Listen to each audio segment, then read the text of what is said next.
I presume that some of you will have seen me in different places around the place, but just to give you a little bit of a sense of a background and who I am and what's going to happen today. First and foremost, I'm an autistic adult, but very closely followed by that, I'm a mama to three absolutely fabulous autistic children. We're not just autistic. Between us, we have quite a formidable array of co-occurring mental health and intersectional identities. My children have attended a variety of school settings and indeed a variety of schools. This year, we're combining the educational settings of distance ed for one child. We're doing structured homeschooling for another, and I will do unschooling for another. So we aren't philosophical homeschoolers. We're not homeschoolers by choice. We're homeschoolers by circumstance. So this area of inclusion is a real passion of mine because my children have primarily really had experiences of extreme educational exclusion. I'm also an autism researcher, and my particular interest is in autistic wellbeing and flourishing that's in the classroom and beyond. But I'm actually, my second PhD that I'm doing right now is in the relationships between parents and their autistic children. And as well as that, I'm the CEO and founder of Reframing Autism. So that's me. What we're going to do today is a fairly simple agenda. We're going to talk about your rights and your child's rights. We're going to look at what inclusion actually is and some of the conditions of inclusion. And then we're going to look at those steps that you can take to create inclusion in partnerships with schools. That's actually the it really is in quarters. It's just a quarter of what we're going to talk about today, because unless you understand what inclusion is and what you can demand for your child, what your rights are, what their rights are, and what you want it to look like, it's very hard as a parent to advocate and partner with schools to create something if you don't know what that something looks like. So a good portion of today is about what we want it to look like, what we want it to look like for our children and for ourselves as parents.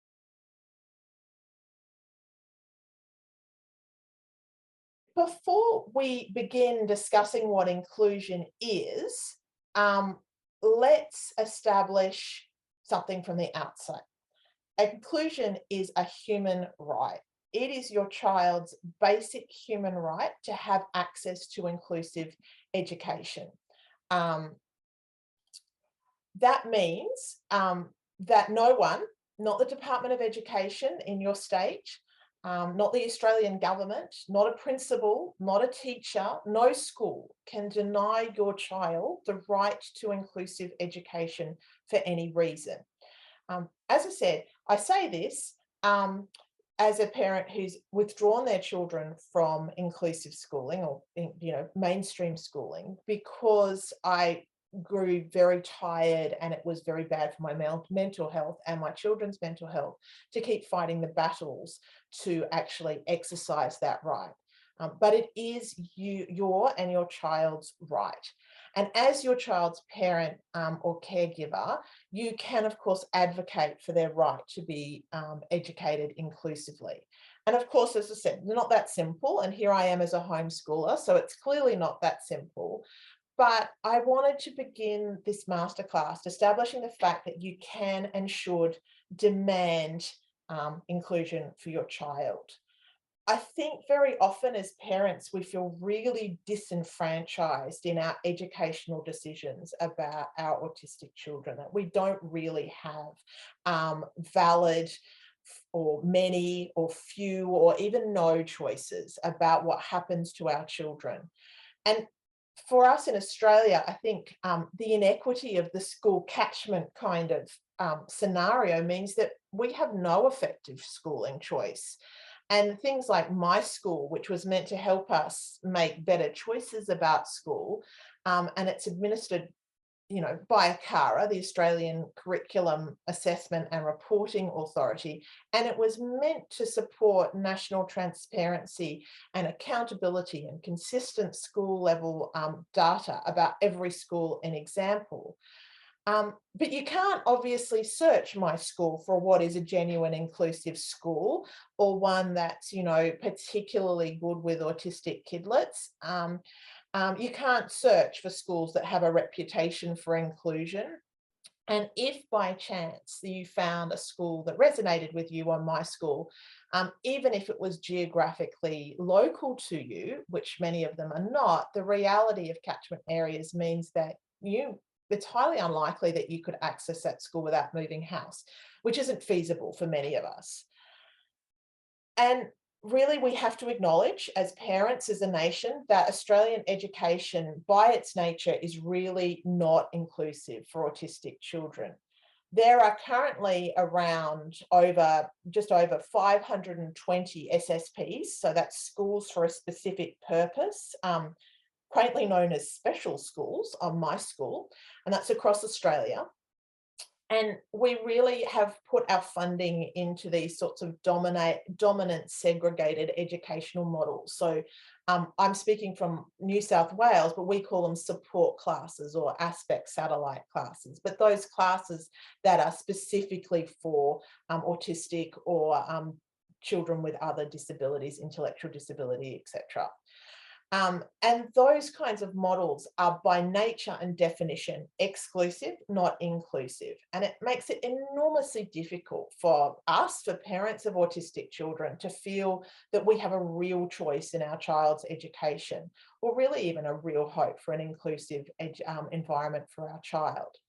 So Australian or parents of autistic children, I think, are confronted by the reality that our system is actually set up to perpetuate exclusion and segregation, and that our choices are limited in finding appropriately inclusive school settings for our children.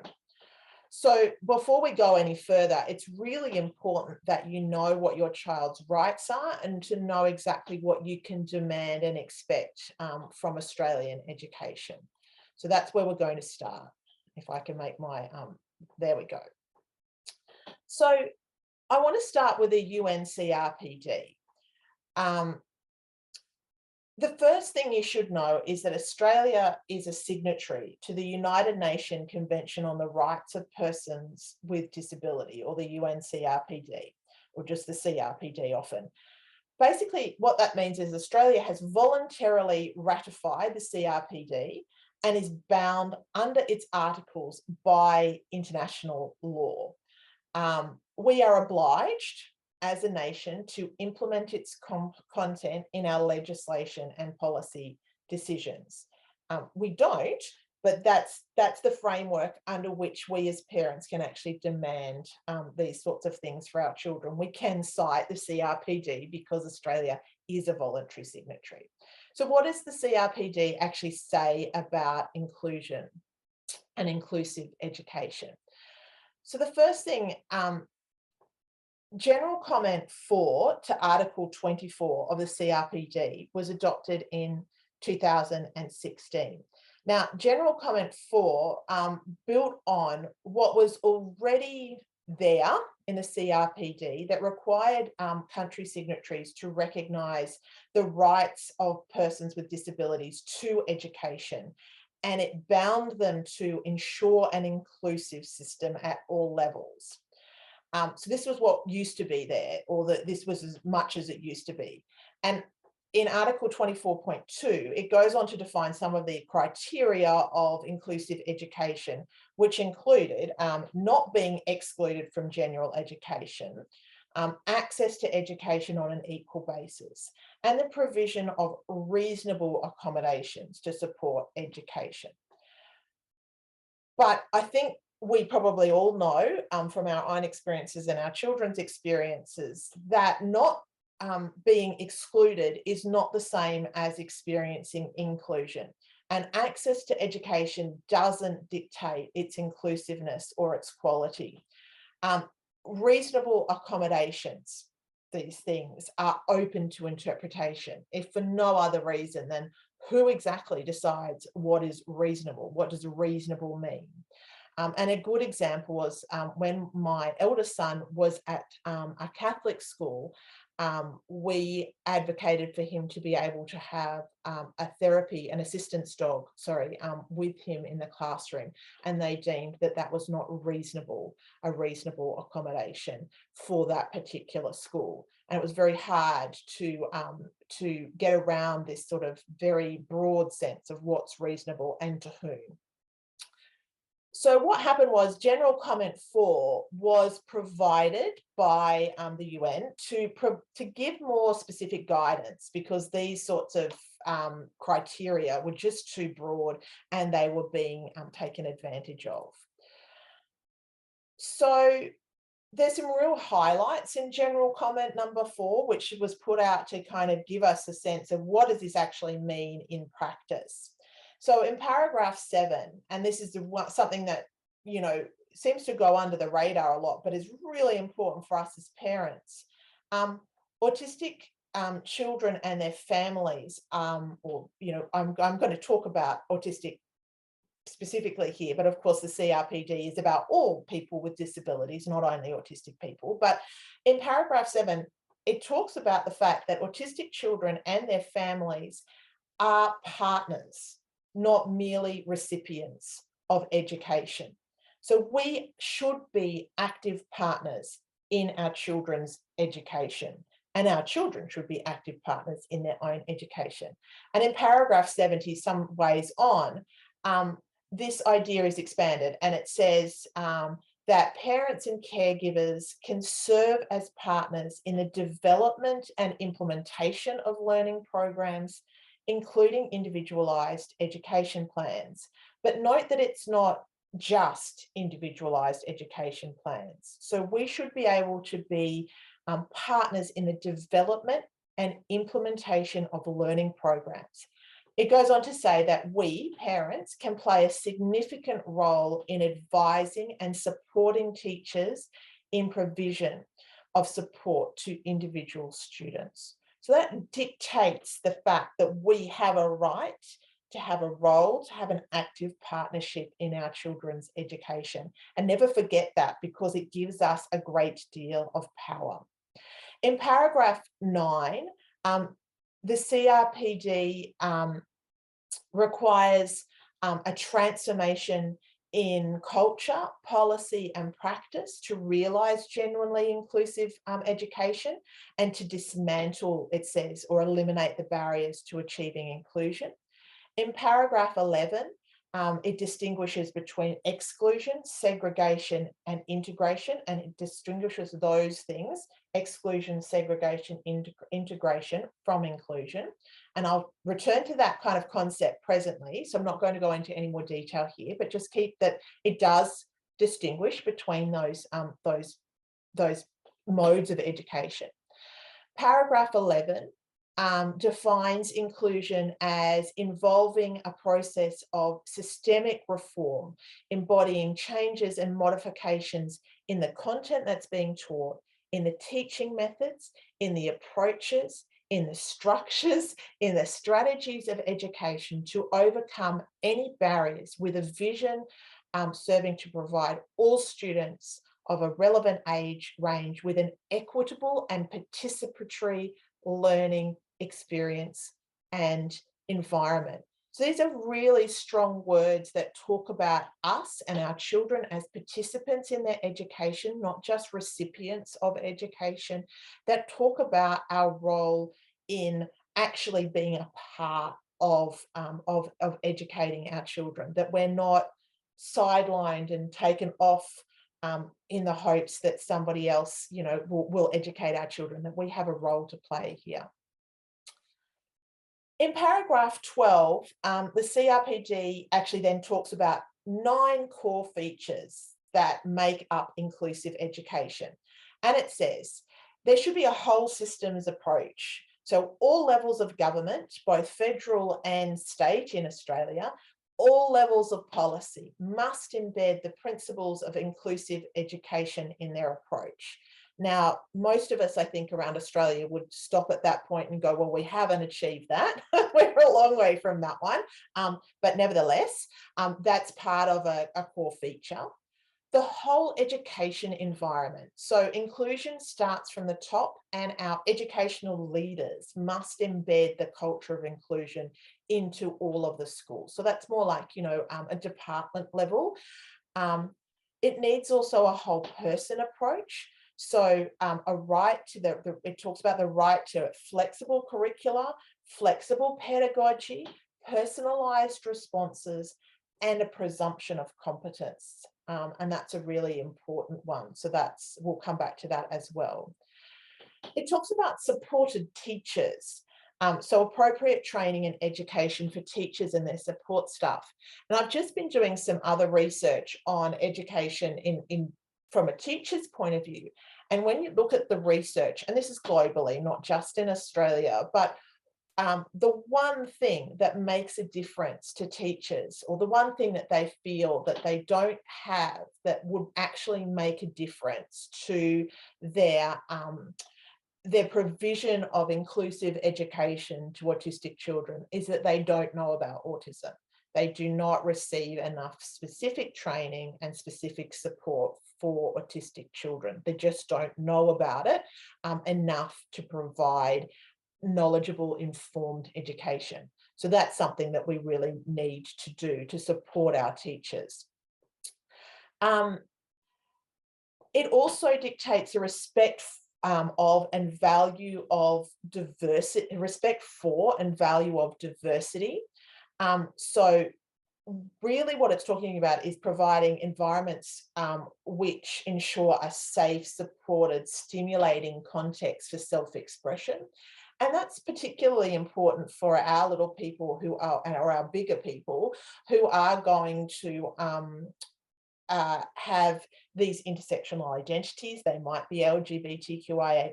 The likelihood is much higher than for the non-autistic population. So we need to be able to have these environments that reflect and respect diversity in all its guises. So it's not just about our autistic identity, but about diversity generally, and embracing and respecting diversity in a very global kind of way. Learning friendly environments. So environments which, sorry, I mixed up my notes. So respect for value is going to be the right to feel valued, respected, included, listened to, and protected from bullying. That makes a lot more sense. And a learning friendly environment, which is going to provide a safe, supported, stimulating context for learning and for self-expression. Effective transitions, and these are both microcosmic transition and macrocosmic transition. So maybe transitions within a school between classes, even at high school between lessons, but also from between schools, so from primary to high school to post-school options, making sure that our children are supported across the lifespan and all the transitions that they need to make. Again, this is a core feature of inclusive education, is the recognition of partnerships. Again, that parents and caregivers have the right to be viewed as valuable and with strengths to contribute to an educational partnership. I'm not sure if any of you have ever come across a moment where you felt dismissed, that your knowledge, your experiential knowledge and expertise in your child was felt. You felt that was dismissed or not taken seriously enough. That is a violation of your right to partnership and to have your strengths to contribute to that partnership valued.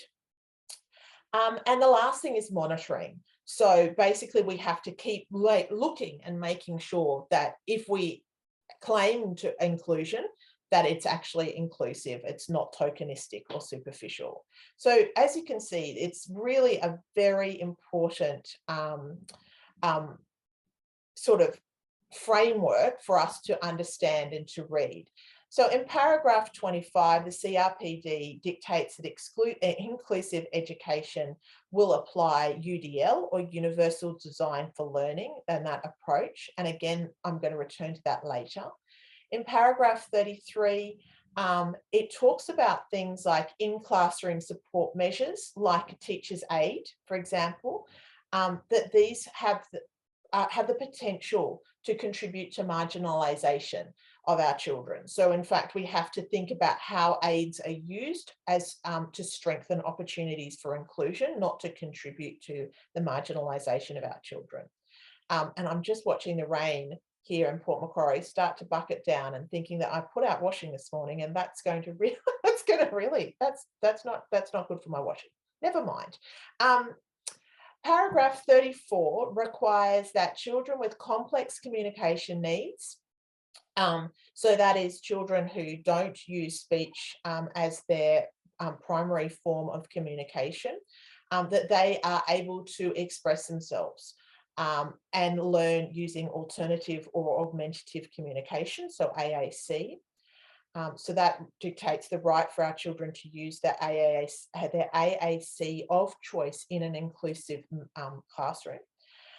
And paragraph 68 dictates that governments should transfer resources from segregated environments. So we should see no more support units or segregated classrooms, because we're meant to be using that funding to build inclusive education environments. So we should put our education budget towards inclusion, not to building more special schools or segregated units.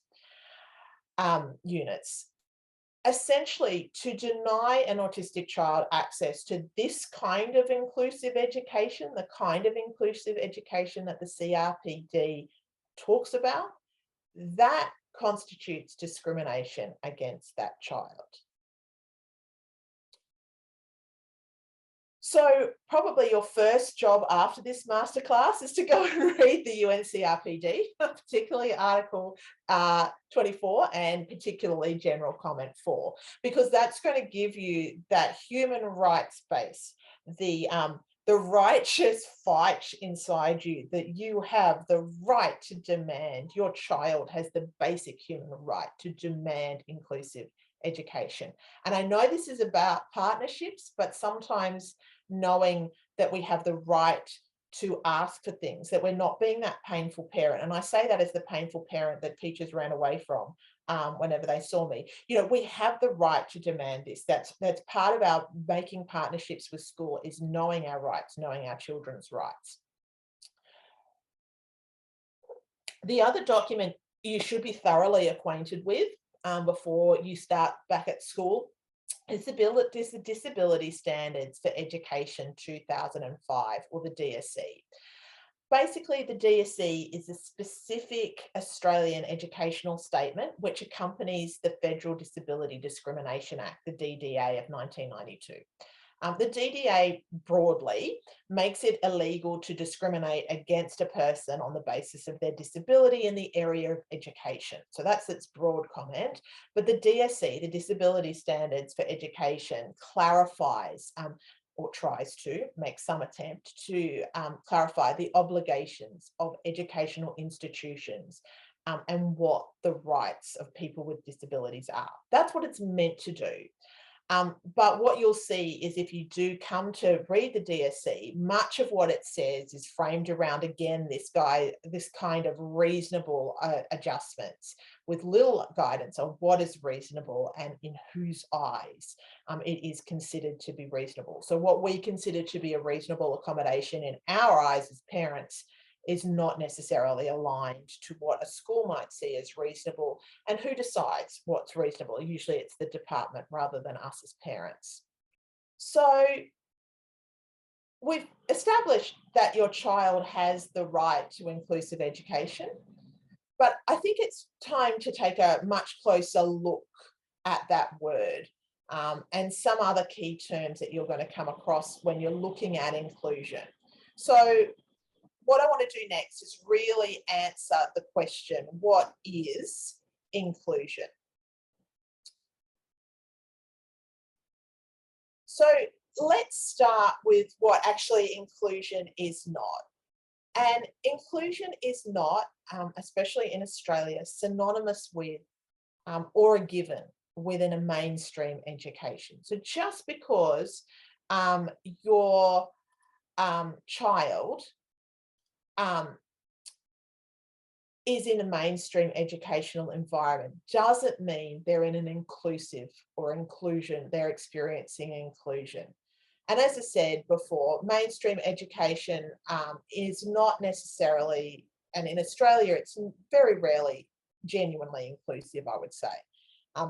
Instead, I think it's a word that's used often. It's a concept that we talk about, but I don't actually think it's genuinely understood, and certainly not by educators as well as by a broader sort of population. So if you look up the word inclusion, if you go off and look it up as it relates to disability rights, usually you find something along the lines of providing equal access to opportunities and resources for people who might otherwise be excluded or marginalised. And this definition, I think, I'm going to argue, is fundamentally incorrect on a couple of levels, because inclusion is actually about equitable access, not equal access. Equal access implies that everyone should get the same, and equitable access talks about everyone getting what they need. And the visual on the graphic, which visualizes this idea on the screen, I have no doubt that people have come across this before, and it is a little bit crude, but you begin to appreciate when you start to think about everyone getting the same in that equality side of things. Everyone got one box, even though someone didn't need it. And the little person then doesn't get to see the ball game at all, the baseball game. I'm presuming it's very American. And, you know, we begin to appreciate in this kind of, as I said, crude as it is, this graphic, that everyone getting the same isn't actually going to address the systemic barriers that many people face. It's really only by insisting on equity that we can ultimately, in the long term, achieve equality. So if for people to be equal or have equal opportunities, we actually have to talk about equity first, about getting people what they need. So we can't achieve equality without achieving equity. So it's sort of the conduit, if you like, for equality, because equality doesn't actually beget equality. I want to come back to this graphic shortly. So that's one problem. So equal access isn't going to help us as autistic people. We don't need equal, we need equitable access. And the other problem with that definition of inclusion, is that it talks about access to opportunities and resources.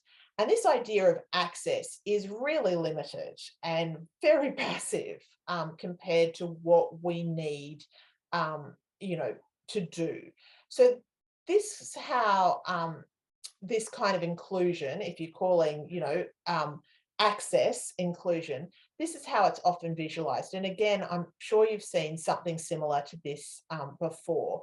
And as I said, I was going to come back to these terms of exclusion, segregation, integration, and I've called it including rather than inclusion because I'm not sure that this is inclusion. So exclusion is when, if you imagine the rainbow dots are all people who have barriers of different types, but let's call it our autistic kids. Exclusion is when they're outside of the circle. Segregation is when we've grouped them all together outside of the circle.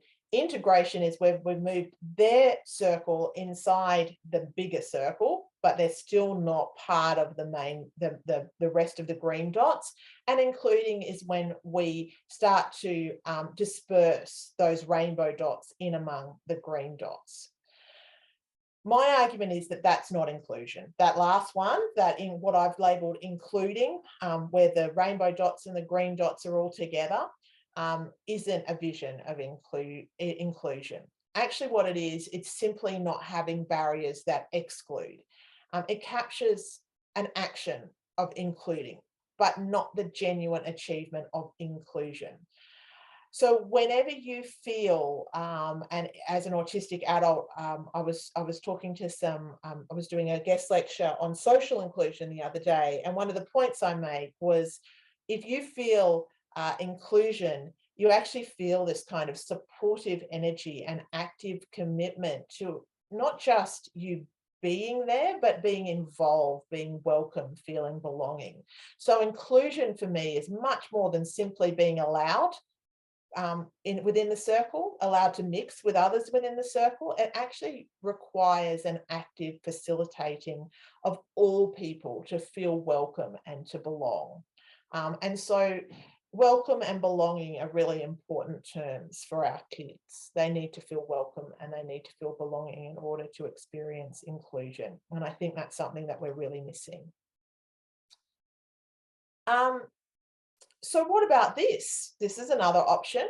For some, and there's some arguments online, if you go again and have a look at these kinds of diagrams, this is the next step we have to take. So you can see that they're saying exclusion, segregation, integration, what I called including, and then inclusion. And you can see that actually what's happened in inclusion is that the dots are not green dots and rainbow dots, but everybody is a rainbow dot. Everybody is a diverse person. And what that symbolizes is that this next step that we need to take to realize genuine inclusion is an embracing of everyone's differences, because that breaks down the us and them narrative that's really latent in that, what I've called the including circle. So inclusion requires not only actively embracing and valuing what was the rainbow dots, but also supporting what were, homogenous green dots, to be able to experience their diversity as well, their uniqueness, their right to inclusion, because it's through that we don't have, special needs children, additional needs children, because every child has needs. And we meet the needs of every child, the diverse needs of every child. Imagine if you had a classroom where the autistic child wasn't the autistic child, they were just a child alongside their peers, because everybody's diversity and everybody's diverse needs were acknowledged and met as different, rather than trying to have a homogenous group of green dots that all do the same, which makes our children's differences look really, really prominent, rather than sort of trying to think about embracing diversity in all its guises. And that goes back to that CRPD definition of embracing diversity.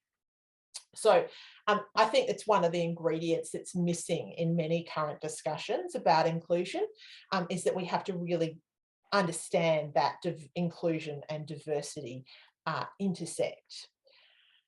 So when we think about inclusion, we're going to have to think about diversity. And as I said, it's not diversity just for our children.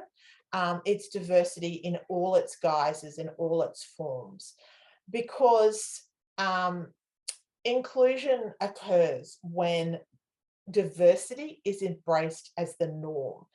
As I said, where differences aren't regarded as euphemisms of special and additional needs, but are just met as human needs, where each individual's needs are validated and met. And I've already said this, but can you imagine a world, an educational environment at any rate, in which our autistic children weren't considered the weird ones or the burdensome ones or the ones that needed the special accommodations, because all children's differences and diversity were embraced with equal rigor and enthusiasm. And I've included two really gorgeous quotes here that capture this idea. And I don't often quote at length, but I kind of feel like these people have done it better than I would. So in an inclusive environment, diversity in the student population would be seen as the norm, as a strength, rather than through a lens of deficit. And that's from The Future of Education. And then that second quote there, inclusive education involves embracing human diversity and welcoming all children and adults as equal members of an educational community. And it's that welcome that I think we really have to start to emphasize. This involves valuing and supporting the full participation of all people together within mainstream educational settings. Inclusive education requires recognizing and upholding the rights of all children and adults and understanding human diversity as a rich resource and an everyday part of all human environments and interactions.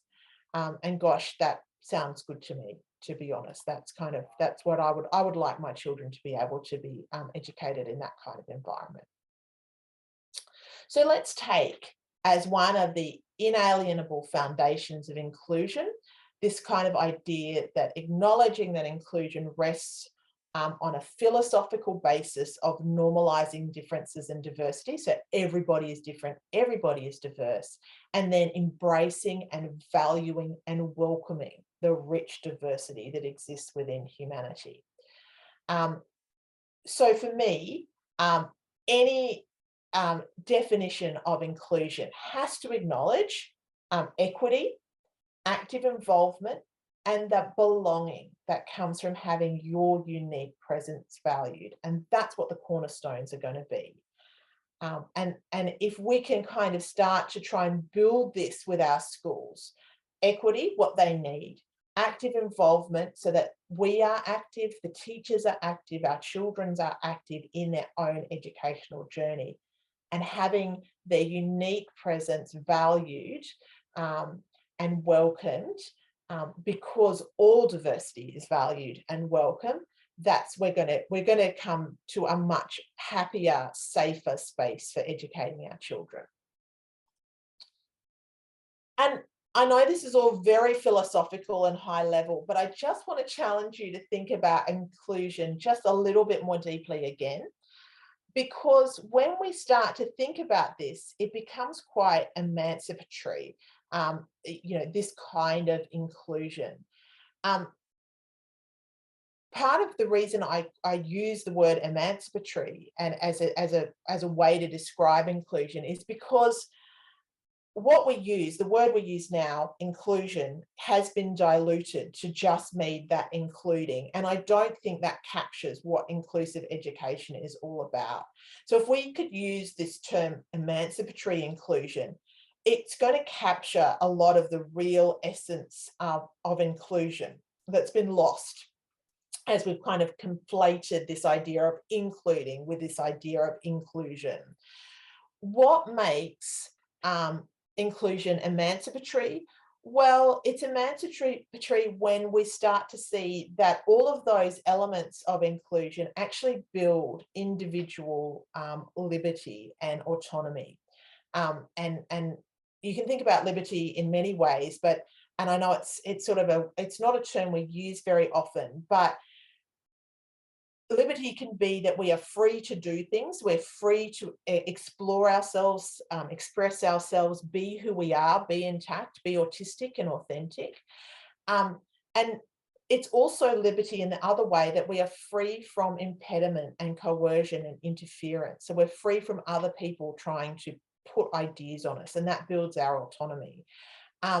So we're actually thinking about educational inclusion here as a way of dismantling the systemic barriers that curb and limit our freedoms to be included and to feel welcome and belonging. So there is this sort of, we have this amazingly important role as parents to think beyond what the current sort of very narrow definitions and ideas are, to think to something much bigger.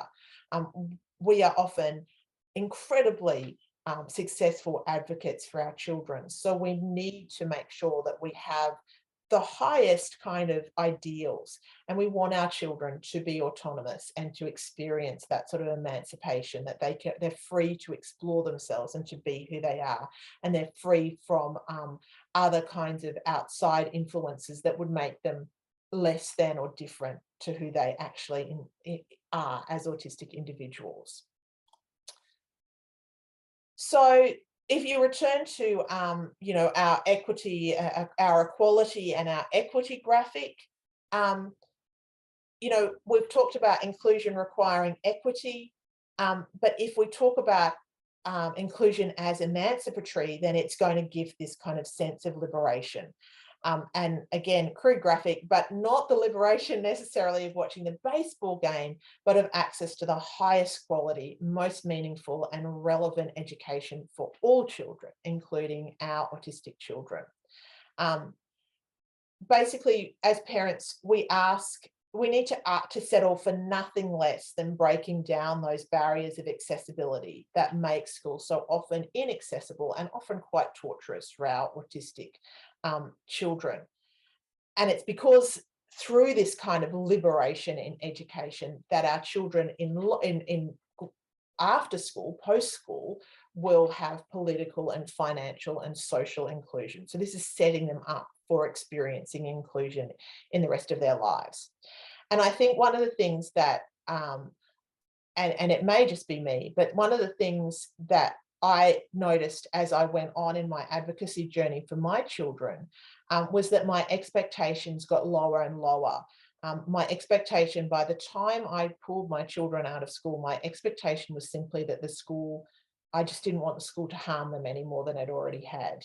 I didn't have these great expectations for autonomy and building a child, growing a child that was going to be liberated and autonomous as an adult. And that's my biggest regret, is that I lost my high expectations. It's not enough to expect that your school, to set your expectations at not doing harm. We have to have the grandest expectations for our children because that's what they deserve. Oh, no, it's not going to work. There we go. So I encourage you to think of inclusion well beyond this. So what we've got here is what we had as inclusion with all the rainbow dots, to something a lot more like this.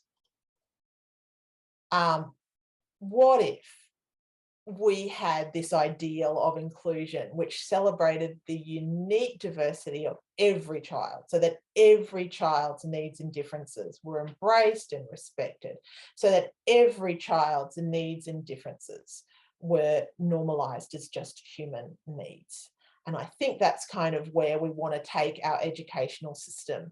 And the education system might come kicking and screaming, so it's our job to lead it there.